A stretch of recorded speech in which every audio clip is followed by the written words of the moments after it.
in some sense noise. Sorry. So the plan rather is to talk quite generally about kind of differential topology tools that we kind of use all the time when proving H principles. I will also talk a bit about the philosophy, but I mean Yasha did kind of quite a good job there, so maybe it's not so important what I say in that regard. Maybe I should also say in the afternoon, as we said, like the plan is quite loose. So we have some sort of like exercise session. You may say, if you're like a full-grown adult and you feel like you don't need that, then please feel free to spend the afternoon doing whatever you want. The idea rather is that I will say a few basic things, and Yasha has said many things. And if you have some questions, the idea that we will just chat about that. And if there's no questions, we'll propose maybe some exercises for you to think about. So, okay, without further ado, so yeah, I'm gonna talk some preliminaries. Maybe just to say some philosophy, I mean, Yasha has already explained this. So I think basically there's like this general philosophy that, I mean, I would call maybe topology of geometry. Yasha already explained, but okay, I will explain it kind of again very quickly. Also, if I start writing too small and you cannot see from the back, please let me know. So the philosophy kind of something that you definitely want to understand. Maybe you would say, well, I'm gonna fix R, and this is gonna be kind of some family of geometric structures, and we'll be more formal about what this means later. I mean, Yasha has already explained.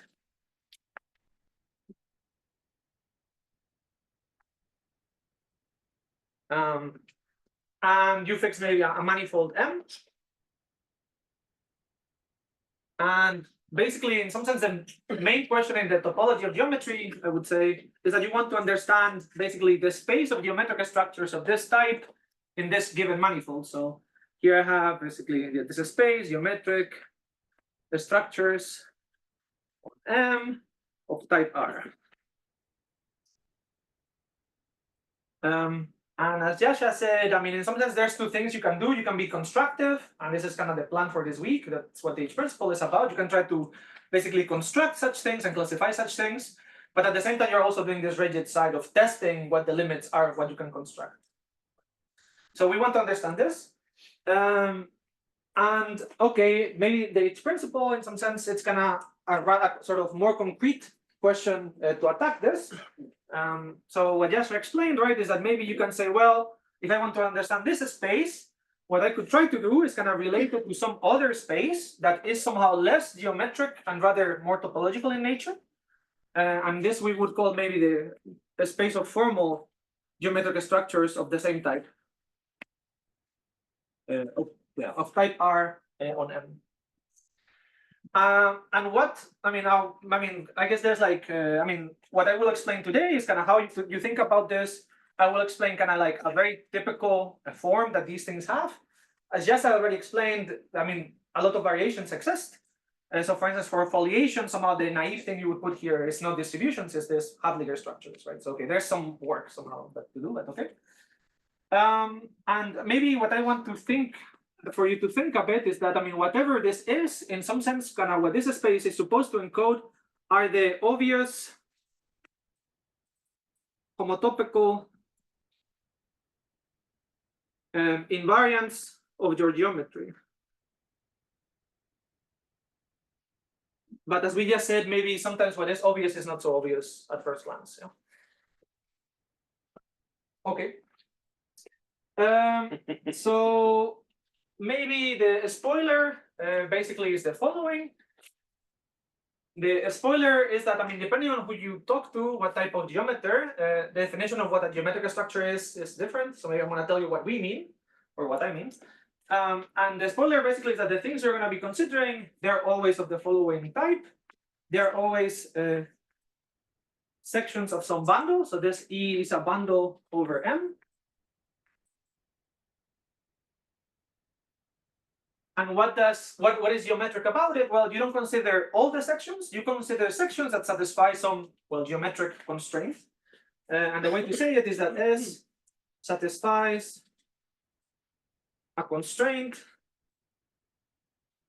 that we call R on partial derivatives. And that's exactly what Yasha explained, right? He was looking at immersions. And in that case, basically what you wanted is, well, a map is an inversion if you take basically its differential and that has maximal rank.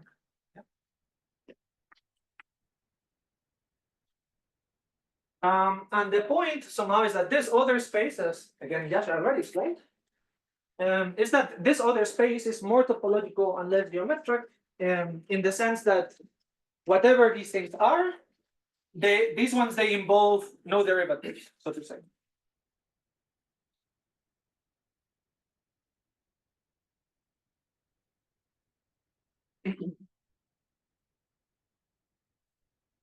I mean, in the case that we will see, they are basically sections of some other bundle satisfying nothing extra.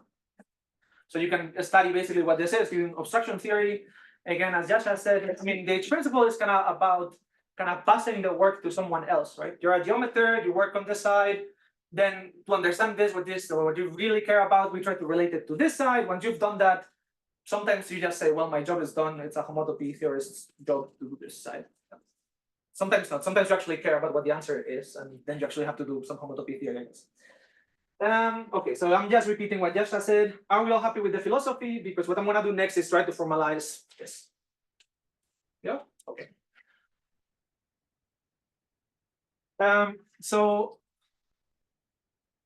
what is, I guess, apparent from what I just said is that, well, okay, if this is what we want to study, certainly I want to be able to talk about the partial derivatives of sections of some bundle.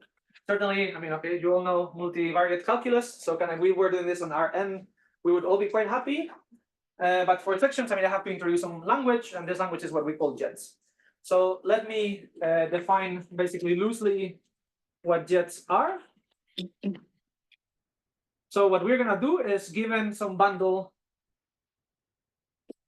E, we're gonna construct some other bundle, which I'm gonna give it a name. It's jet bundle, or K jet bundle, R jet bundle. R is a good letter.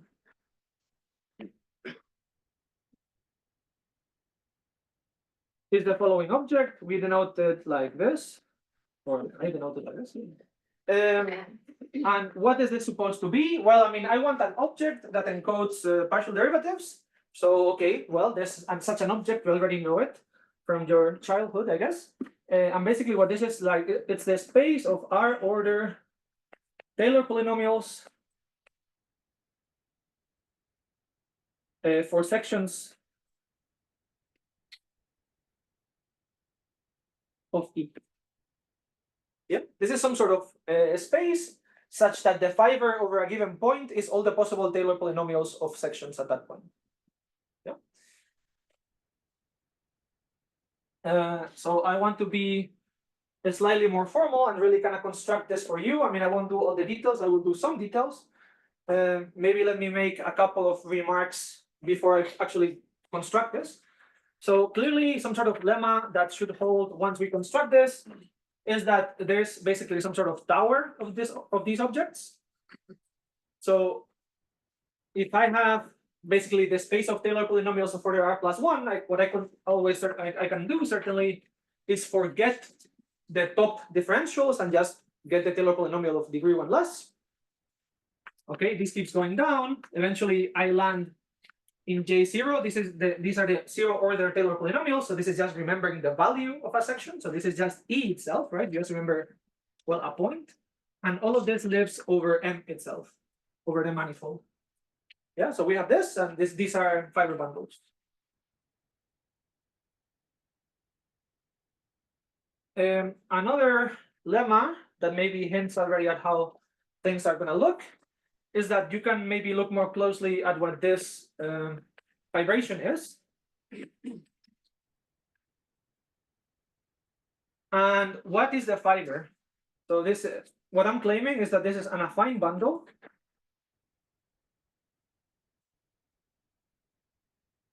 Modeled on what? I mean, so what is this? I'm taking R plus 1 order Taylor polynomials, and I kind of forget the top differential information. What's the fiber? Well, the fiber is exactly the top differentials. So this is basically a homogeneous polynomial, right, of degree R plus 1 that basically takes inputs from the base and outputs things from the fiber. But again, I mean, this is kind of all infinitesimal. So the way to write this is that the fiber well, it's this. I mean, yeah, homogeneous polynomials of this degree that take inputs from the base and take values in the fiber. This is the vertical bundle dependent of the fiber, so infinitesimally. Doesn't, yeah. This is the natural thing it should be. And now let's maybe say a bit more on how you construct it, and then we'll be happy, I guess. So far so good. Are we all happy? Maybe what I want to do is, before I give you some intrinsic definition, I want to tell you how this looks locally. So maybe remind you, well, I mean, not remind you what a Taylor polynomial is. I think that you know, but maybe just say that for like in Rn, basically this is really an actual definition. So the observation is that if I have the jets from Rm to Rn, by the way, this is maybe new notation. So when I write this, I mean jets of maps from this to this. So when it's a bundle, I just write the bundle. When it's like for maps, I kind of reserve this notation. Okay. So I mean, what should this be? As I said, let's just write out what this definition means. This means that, I mean, a Taylor polynomial has a base point. This is x, and then I have some kind of perturbation, right, of this point. And now what I'm doing? Well, I'm output. I mean, I have basically some polynomial that tells me what this perturbation does. So I have some sort of value point. So this is y, and then I have some sort of like, I guess like some sort of sum here over all multi-indices up to R. And these are basically some sort of matrices that will eat basically this H. Maybe I should write this. And will output something in the fiber. So what is this saying? This is saying, well, okay, what's my data? My data is a point in Rm. This is the base point of the Taylor polynomial. I have some sort of value that this should take. This is the zero order information. And then I have some sort of like basically, well, you could say matrices, or like, I mean, sort of homogeneous terms that basically that are the higher derivatives. So maybe let me write it as follows, and this I will write properly now. So what I'm saying is this is the space we're looking at. And a way to what we are saying is that, okay, basically this is Rm, the domain, Rn, the value, then the first order information. So these are the multi-indices of index of size 1. So this is from Rm to Rn, right? This is the differential. Then I have the homogeneous 2-part, the second order information.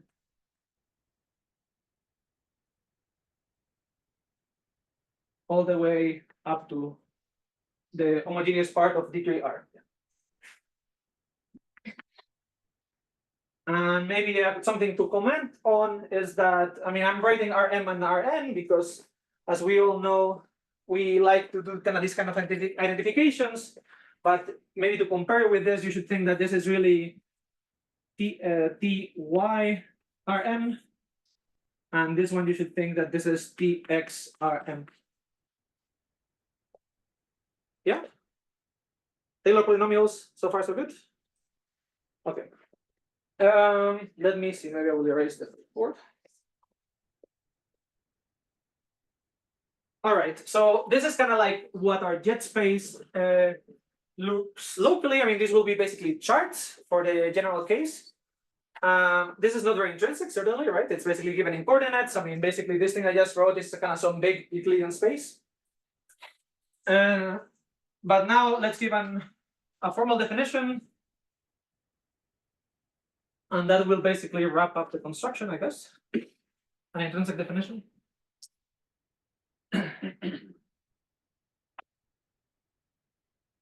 So basically, what the definition of jets is that you don't define, how to say, you don't define what a Taylor polynomial is, but you do define what it means for two different sections to have the same Taylor polynomial. So let me drink some tiny coffee. Okay, so the definition is the following.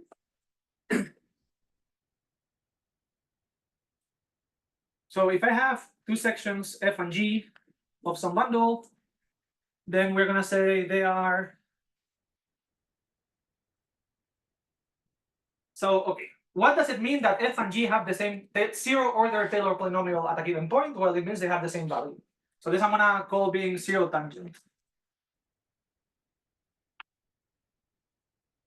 this means f of x is g of x. Okay, so far so good. This is a perfectly intrinsic definition. Okay, what does it mean that they have the same first order Taylor polynomial? Well, it means they have to take the same value, but additionally the derivatives have to be the same.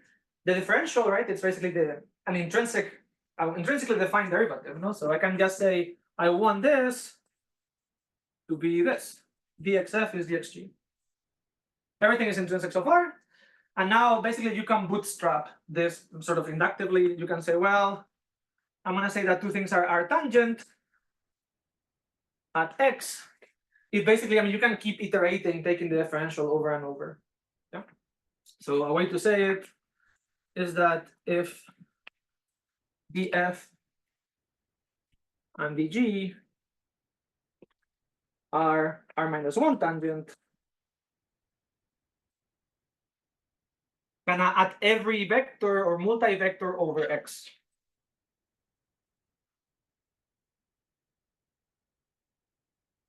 Maybe a way to say it is, I mean, I could literally take the differential many times. That would take as input like tangent bundle, r times. It would take value in the tangent bundle r times, and I want these things to agree. Yeah, and it's intrinsic.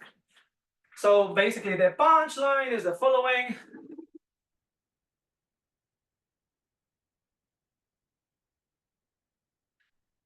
The punchline is we have defined basically an intrinsic object, and I'm going to write it out.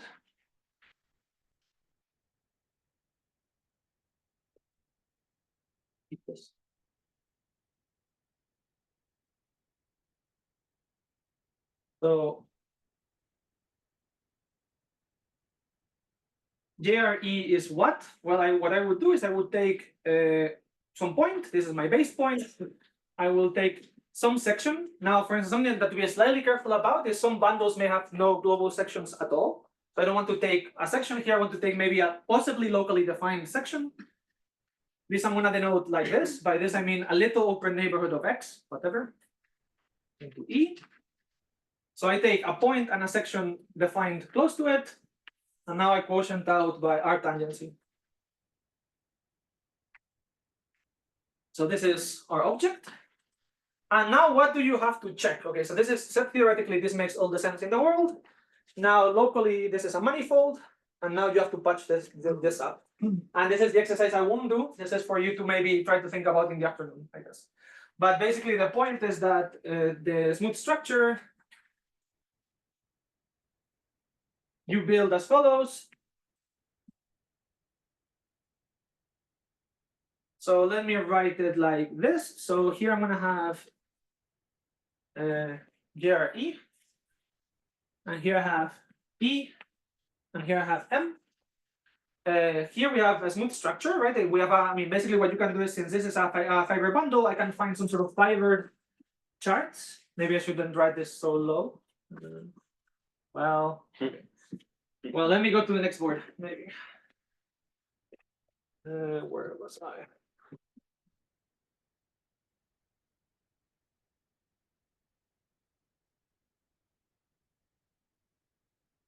Okay, let me redo the diagram I was doing.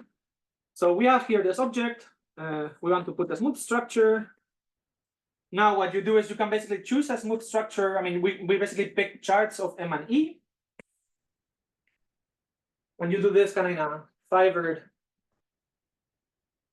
way, so I have this. Yeah, we find charts of M. We have charts on top for E compatible with this fibration structure. And now what you can do is literally what is in the board below. Then this will produce for you basically a map like this. And these will be your charts. And now what is there to check? Well, you have to check that these charts there and overlaps, the transition is smooth. So to do, and it's some sort of like pumped up chain rule for like derivatives up to R is what you have to do. So to do, these charts have or produce smooth transition functions. And the spoiler basically is that this works for like first derivatives is basically chain rule. That's what I said. And to do it in general, you have to do the same, but for higher derivatives, and you can write that out. It's kind of some somewhat complicated but kind of quite natural expression. Okay, this is jets. Are we happy? Do we all now know how to talk about Taylor polynomials for fiber bundles? Do we have any questions so far? Maybe let me just say, like, please ask questions. Like, the whole point of this week is for people to learn, and so just Yes. please interrupt the speakers, ask any questions. There's no stupid questions, etc. Yeah, I mean, maybe just to say, I mean, like in the seminar we have in Utrecht, we like it's like 2 hours long every time, and it's 2 hours long because we're like really rude, and we interact. So please do that. Yeah. That's the whole point of this week, I guess.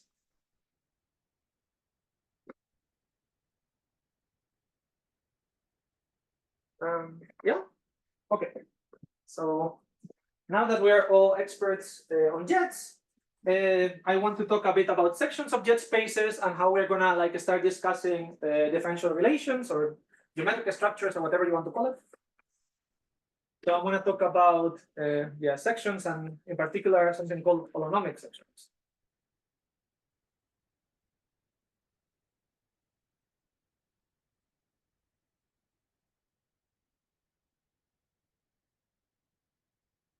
Okay, so what is the point? I don't know if I started with I wanted to start with an example or I just go for it. Yeah, apparently I kind of just go for it. So let's just do it.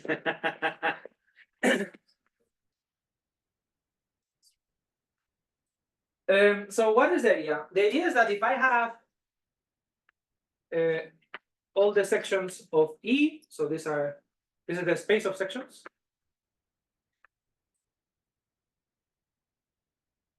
And maybe to be a bit careful, so I'm calling it space. That means that I'm kind of putting some topology here. In some sense, putting the topology goes quite naturally via this jet story. So for now, just think this is a set. It will become a space shortly. And what is the point? So if I have a section here, basically the whole thing we've done basically is to produce the following thing. There's some map that I'm gonna call JR, basically taking our jets, that produces instead a section of this bundle of Taylor polynomials. Yeah, this is just taking the Taylor polynomial at every point. If you want to think about this very concretely, locally, this really is, well, instead of having S, I just have X, S of X, the first derivative of S at X, and so on, the second derivatives, and so on. Okay. And the point is what? The point is that, I mean, the sections of this type, they are not all the sections here. So the sections here are much more general than these. So these ones deserve a name. So a section of the bundle of jets of the form JRS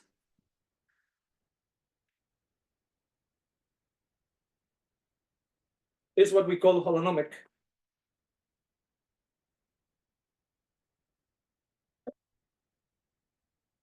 Now I think now examples do come after this. Yes, right.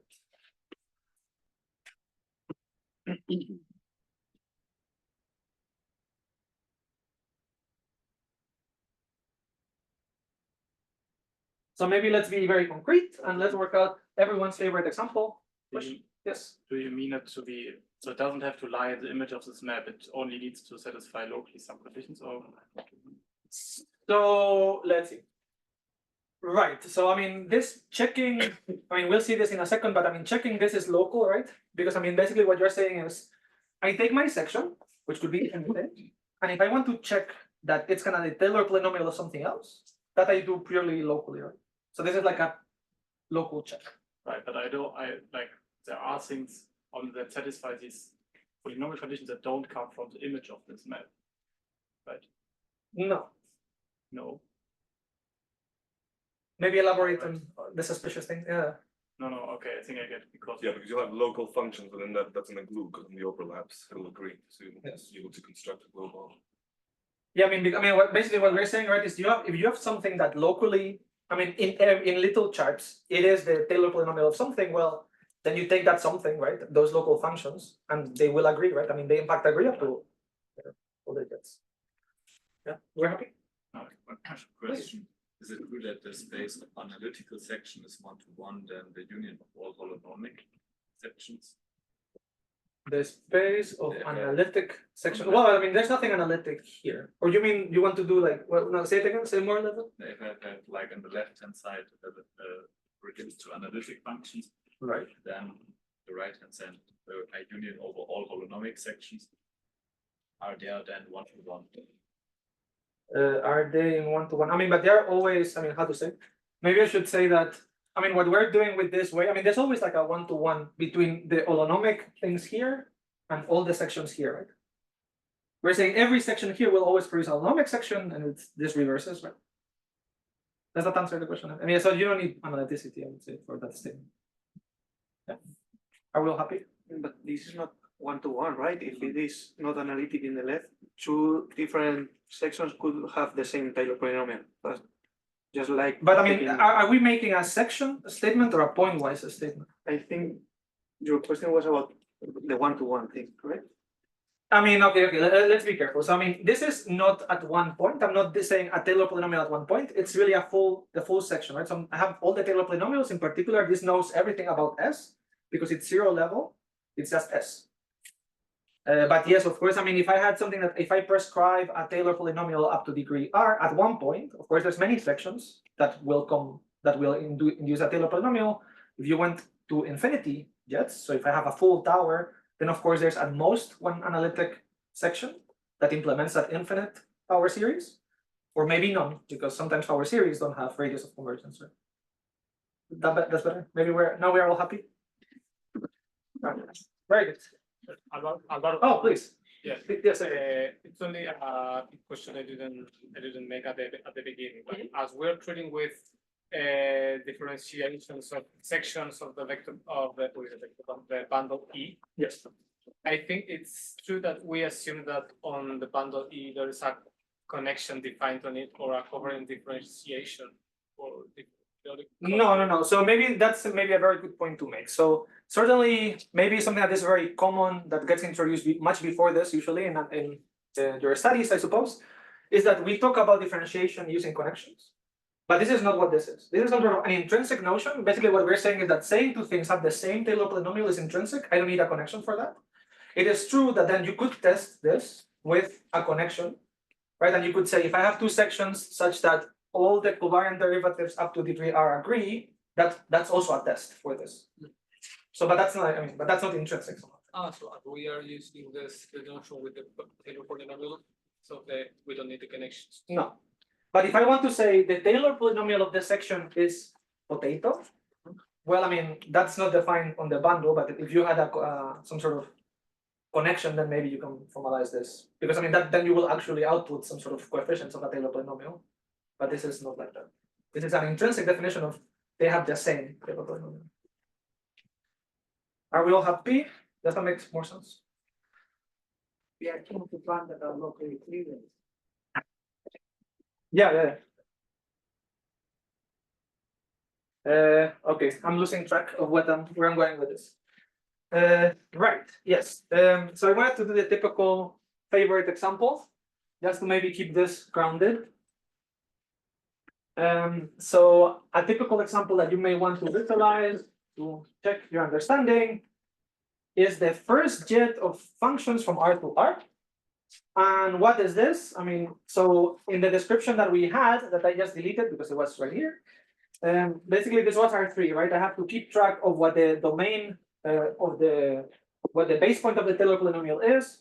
I have to keep track of what the value is, and I have to keep track of the derivative. I'm gonna call this Z, and you should think morally this is playing the role of the derivative of the value with respect to the domain. Okay, how does one draw this? Well, I mean, certainly you can draw R3, but somehow it turns out that here there's a much there's an easy way of visualizing this, or intuitive, because it emphasizes the role of kind of the jets. So what you can do is, okay, I just plot domain and value. Okay, so drawing a point here is drawing a 0-order Taylor polynomial. And now what I can do is I can draw some sort of a slope at this point, and this slope is exactly what Z is. Yeah, so drawing something in J1RR is the same as drawing a point, right, in this X and Y plane plus a slope. Okay, now what do holonomic and non-holonomic sections look like?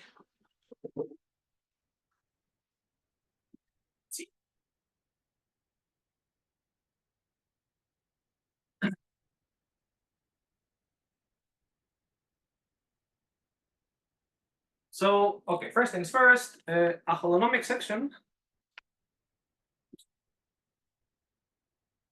is of the form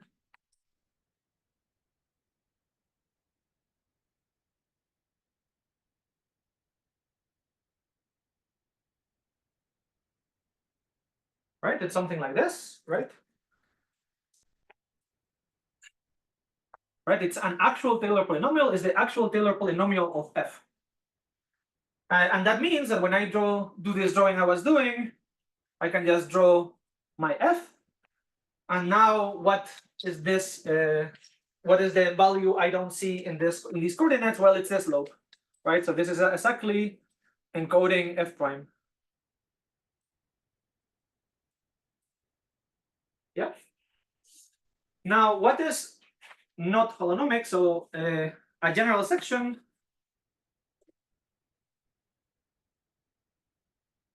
of J1RR instead is decoupled, as Jasha explained. So basically, you are giving two different functions, and you're trying to think psychologically, this is meant to be the derivative of f with respect to x, but not really. It's kind of a formal analog of it. And that means that if I do the same drawing, then I mean f I just draw the same, but now this derivative that is supposed to be the slope, now it's not the actual slope. So this is just, well, it's some bunch of the slopes, I don't know. So this is G. Yeah. Okay, and then a point that I kind of want to make, because I think that it's important. Maybe let me write that out.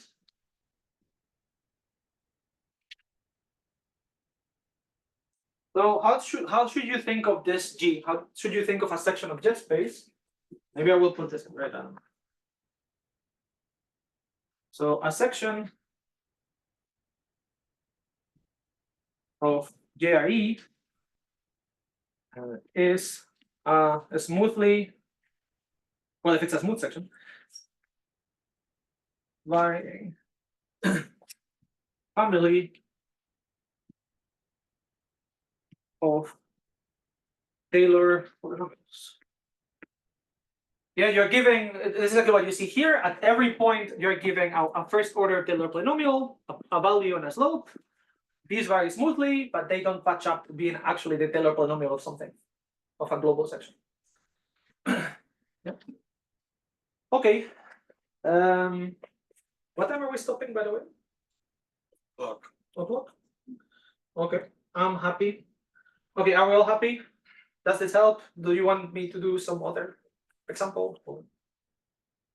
Okay, very good.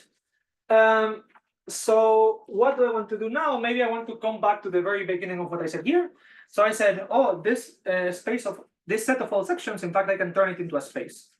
And I mean, what should this be? Well, I'm going to tell you now. Let's see. Maybe does it fit here? Probably yes. So if you have a space of sections of a bundle, what is kind of natural for you to do? Well, you would say certainly a reasonable notion would be, I would say, two sections are close if their values at every point are close. That's a reasonable thing to do. And I mean, you would call that the C0 topology. That's something as a topology that only sees the values at every point. Okay, certainly, I mean, all this kind of thing we've done now tells us, well, I mean, it's kind of also logical. I mean, also if you've done analysis, probably you've seen these things before. I could also say I want two sections to be close if their derivatives up to a given degree, say R, are close. And this is defining for me, kind of for every R, for every number of derivatives I want to look at, defines a topology. And I want to define this. So the CR topology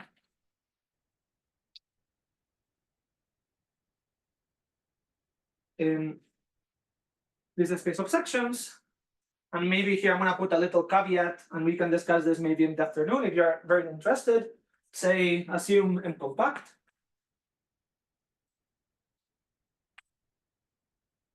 So if M is not compact, you have to do slightly different things, and there's some kind of you have kind of some options for what you want this to be, depending on how things behave at infinity in M. But okay, it's not important somehow now. So yeah, the CR topology in our space of sections is generated by basically a metric that is the following. Basically, you would say the CR metric, the CR distance from a section to another section. We're gonna do what? Well, I just said it. I want to take f and g, and I want their derivatives at every point up to order r to be close. Well, okay, let's just do that. So I take some sort of supremum over all points, and now I ask that the derivatives are close. Okay, we know how to implement that. That's essentially a Taylor polynomial.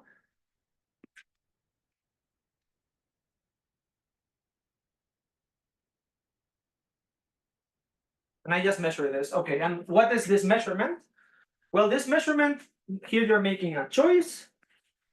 You have to say, well, I mean, I need some metric to do this. And the nice thing is, I mean, the jet space is a manifold. So you can just choose some metric and use that to measure.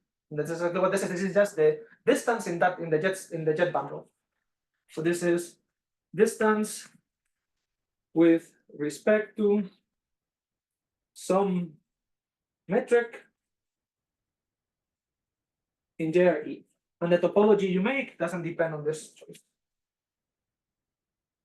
Okay, do we understand? And again, I mean, I'm getting this for every regularity. I'm getting such a topology. Okay, let me erase. Do you assume settings to be smooth or just CR? Settings. Oh yeah, I mean, so right. So I'm assuming everything to be smooth. As Yasha explained, I mean, there's cases where you would want to consider other regularities, and certainly if I consider the CR topology, probably the natural thing to consider, the sharpest thing would be the CR sections. Yeah. Are we happy? Let's see.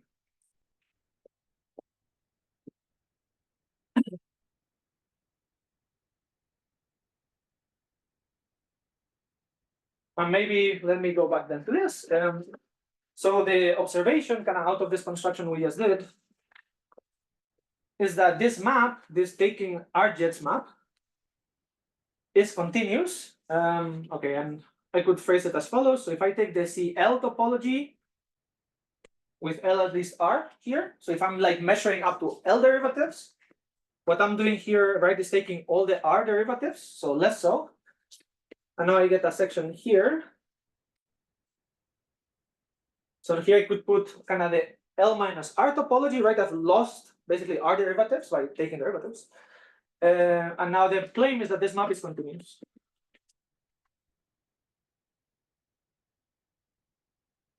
And it's by construction, right? I mean, basically here we are measuring all the derivatives up to L. And basically here we're encoding R derivatives and then taking L minus R derivatives of those. Okay. I think I'm happy. Well, also probably for notation purposes, I should say, because we'll be using this all the time, that basically C infinity topology is the union of all the CRs.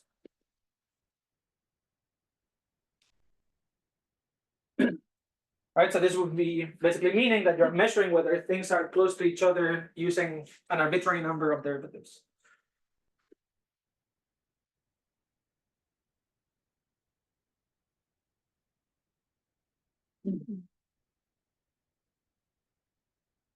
Okay, so I'm gonna skip this, I think. And let's jump maybe to the meat. Let's finally formalize what we wanted to do all along, which are basically this idea of talking about geometric structures or like partial differential relations. So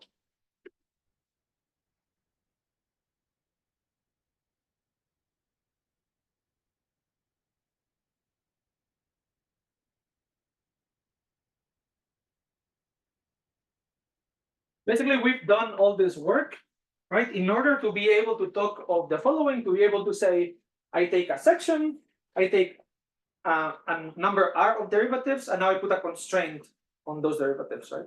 So what we're doing is trying to constrain kind of the Taylor polynomials that we like, right? I want to say I want sections such that the Taylor polynomial does blah. well, okay, let's do blah. So here it is. So partial differential relation of order R for a given bundle E is basically a subset of JRE.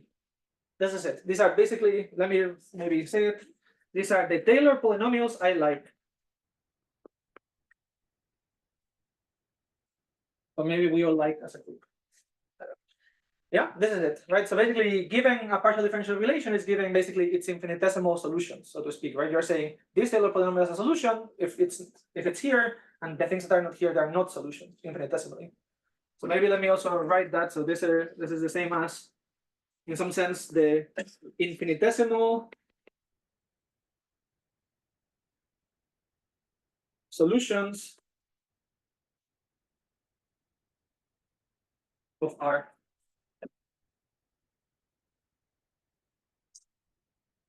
Okay.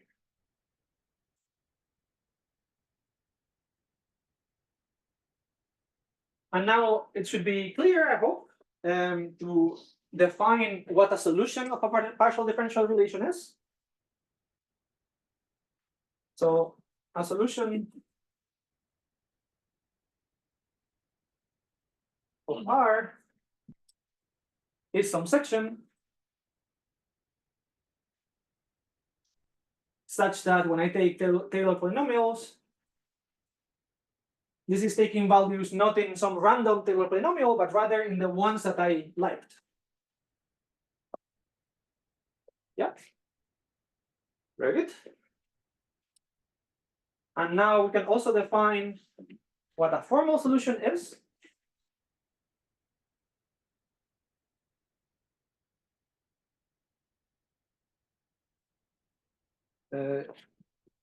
Is just a section of R. Well, yeah. So a way to say it is, I mean, what am I doing at every? I mean, this is a section of jet space, and at every point it takes values in R, which means that it's a smoothly varying family of infinitesimal solutions.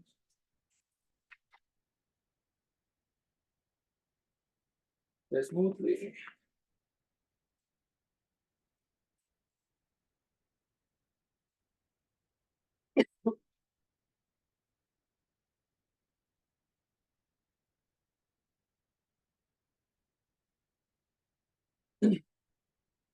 Yeah. Okay. So let me go to the other board. So now basically this statement we have here, this was relating sections of E to sections of the jet bundle. And now we've basically said, okay, there's certain sections of the jet bundle that I like. These are the formal sections. And when they're additionally holonomic, then okay, these are the formal solutions. And when they're holonomic, they're also their actual solutions. Just So, question for please. notation R inside of GRE, you're not assuming it's a sub bundle, you're just taking a subset and Oh yeah, this could be anything. It could be Okay, a terrible mess. Yes. that notation means you're taking a section of the jet bundle Yes. that lands pointwise in R. Yes. I mean, this is still like, it may not be a bundle, but it's still like a map Yes. over, I mean, it maps to M, so I can take sections. That's exactly what you said. Very good. Right, so let me maybe specialize this observation to the case we're looking at. So basically now we just take subspaces. So I can take the space of solutions of R. Maybe let me not put the manifold here. So this is the space. So this is the solutions of R. Right, and this is a subspace of all the sections. Now here we have our jet map. And where does this land? Well, it lands in the formal solutions. Yeah. And basically, I mean, this is just restricting basically this map. So this is again continuous with the same topology set up there. Okay, so what are we asking? Well, basically, what we're saying is that let me call this one maybe iota of r. So what we want to basically do, right? Our goal is to understand this, right? Basically, maybe we've defined R, so the solutions are the immersions or the submersions or the contact structures or your foliations or whatever you like. This is what we want to understand, yeah. And this is some sort of much more flexible version obtained by decoupling derivatives.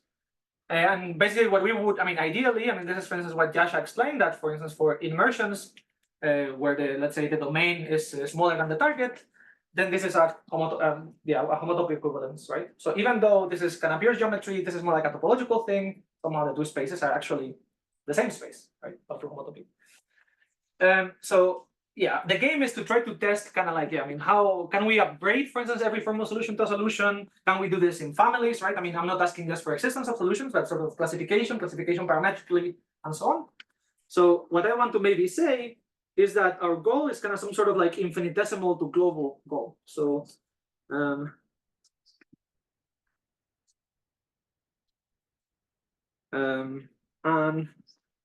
infinitesimal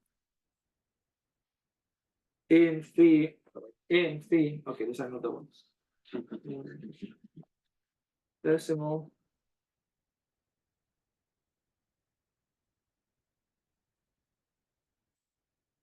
right? Basically, you're trying to upgrade something that is like a smoothly varying family of infinitesimal solutions to an actual solution. Yeah. And now let me basically, okay, this is now I can finally state what each principle is, and probably this will be a reasonable finishing point for this part.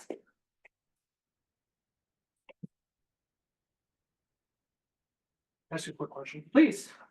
Just the notation, top Yes. right, sols RF, are those formal solutions or? Yes, sorry, my bad. Yeah, I probably should have written that. Thank you, thank you.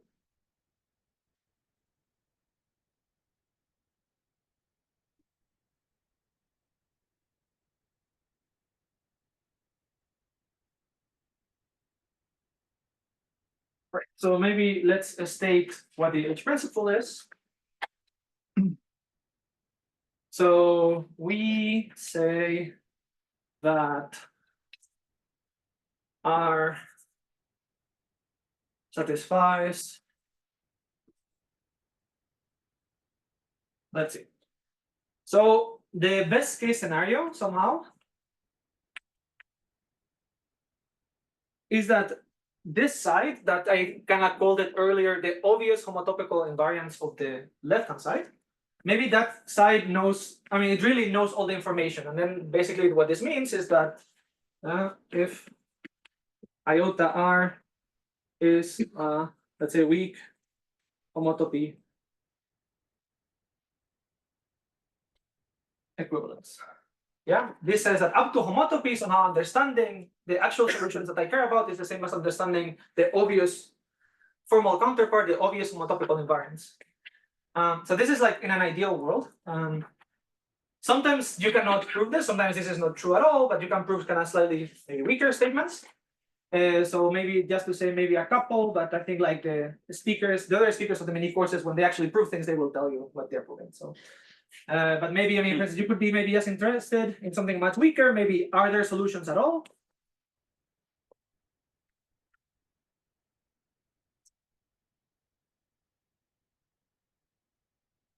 And what would this mean? This means something like if I give you some formal solution, some obvious homotopical invariant, I want to promote it to an actual solution.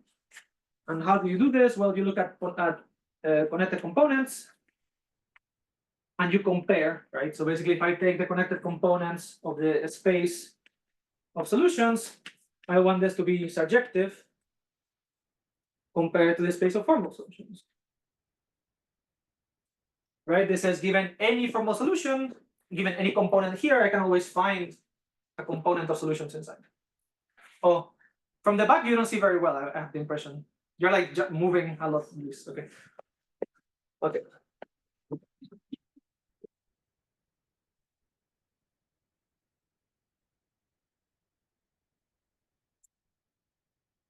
Maybe let me, well, okay, maybe this is not so important. Maybe the other people will explain this. Let me see. Well, maybe let me give one more definition, just maybe for completeness, because I think I will say this later on, maybe. So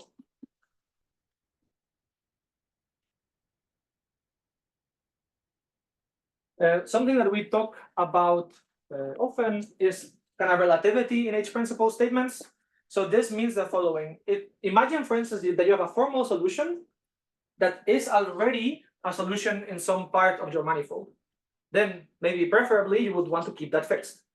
And that's what relative means. It means that you have a formal solution that in a part is already correct and you just kind of modify it elsewhere. So this means roughly given formal solution, you can upgrade it, you can homotope it to actual solution, but keeping it fixed where it was already a solution.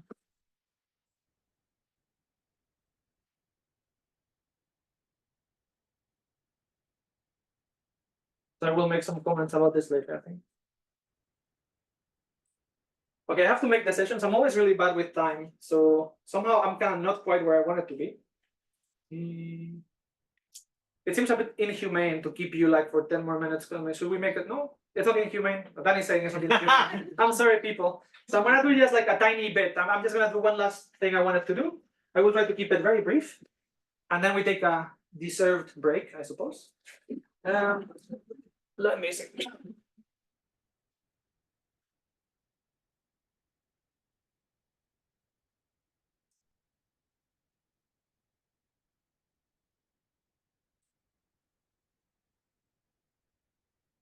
So yeah, there's this item I just want to touch upon briefly. And I will explain it rather loosely, but it's quite important. So, I mean, certainly this setup is extremely general. Right? I mean, if you were doing a PDE, you would be able to set it up like this. Yeah, you can set up pretty much anything like this, right? Anything involving derivatives will go through this setup. However, I mean, in some sense, and I guess that most of the room does some sort of geometric type flavored thing. And when you do that, in some sense, you're not considering kind of arbitrary PDEs or arbitrary partial differential relations. You're considering relations that are sort of intrinsic to manifolds. Not to one manifold, but to all the manifolds at once. And this is what diff-invariant means. It means that there's some relations that are just, they live in the world of all manifolds. And how do you implement this? So very briefly, let me explain that. So the setup is as follows. So you have certain bundles that you would call natural bundles that, again, they live over all manifolds. So what does this mean? Or maybe, okay, instead of the definition, I'm going to give you an example, and then you will know what I mean. So consider, let's say, the tangent bundle and all its associated bundles, like tensor bundles or the cotangent, and associated the bundles of forms.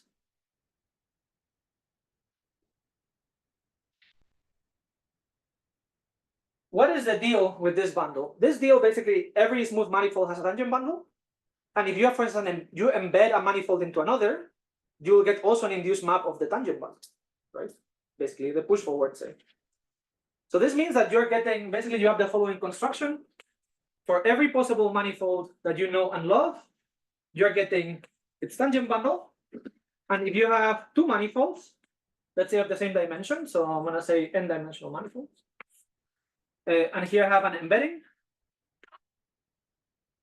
Then I'm getting a corresponding map of tangent bundles, which is, well, df. Right? So this we would call naturality. What you're saying basically is that there's some sort of functor that basically takes any manifold and it outputs the tangent bundle. And for every map of manifolds, well, I mean, for every embedding, you get a map of bundles. And what this means basically is, okay, this kind of bundle lives over all manifolds, so to say, and you can consider partial differential relations that involve, that are natural also in this sense. And I will finish with that. And then we call it, well, not a day, we call it 15 minutes. And then we are back, I suppose.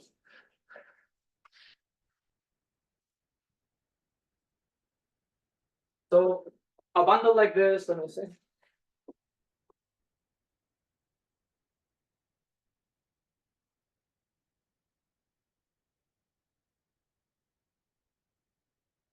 So a bundle that basically satisfies this, you would call natural.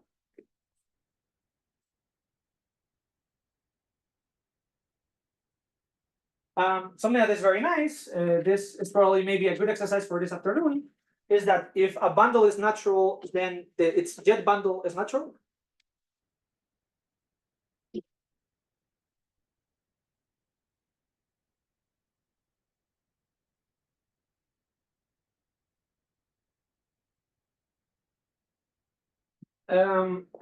Okay, and kind of what is kind of interesting to us is the following. So we say partial differential relation R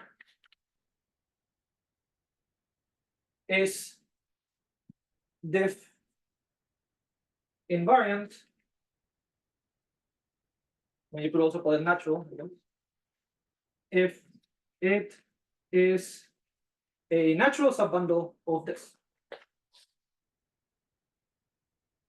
If it is a natural subbundle. Not subbundle. Sub thing. Well, I mean, in that case, it is a subbundle, right? Because you can transport, I guess. Right, you can do an isotropy that moves this stuff around. Okay, I'm gonna write subbundle.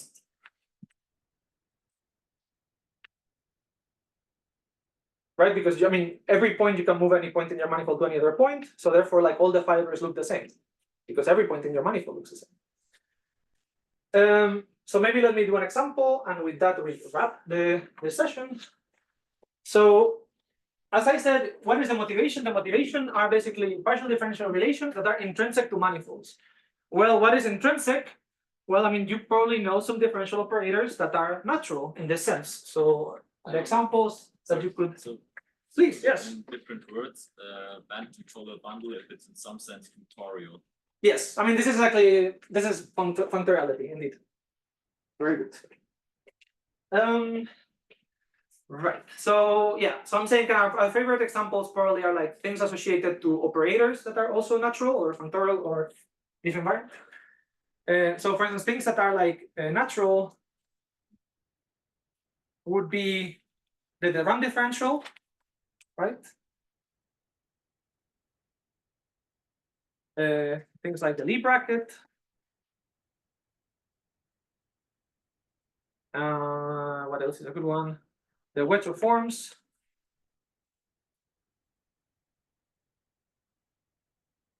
So for instance, this means that things that you can write with these operators are natural. So for instance, symplectic is natural.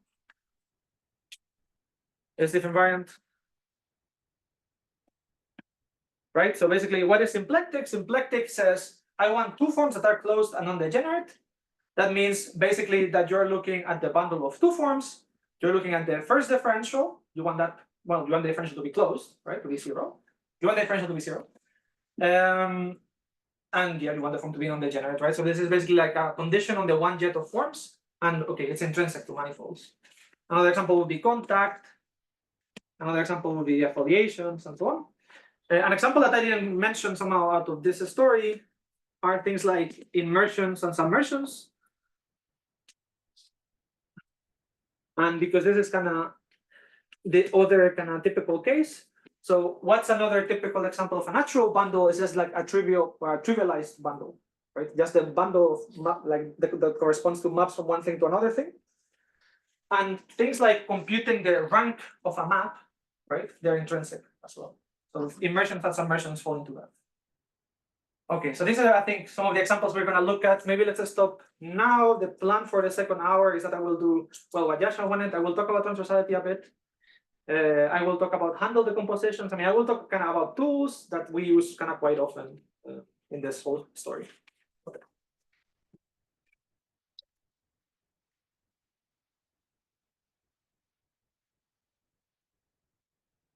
Also, my hand is there. Both hands are dirty. So, So let's do a 15-minute break. So we come back after to resume the following of the lecture. Can I just make one announcement? So you need to get a ticket from me in order to eat. So please come and collect a lunch ticket. You will have to do this every day. They are stamped by ICMAT and signed by the king. So don't do that. Yeah.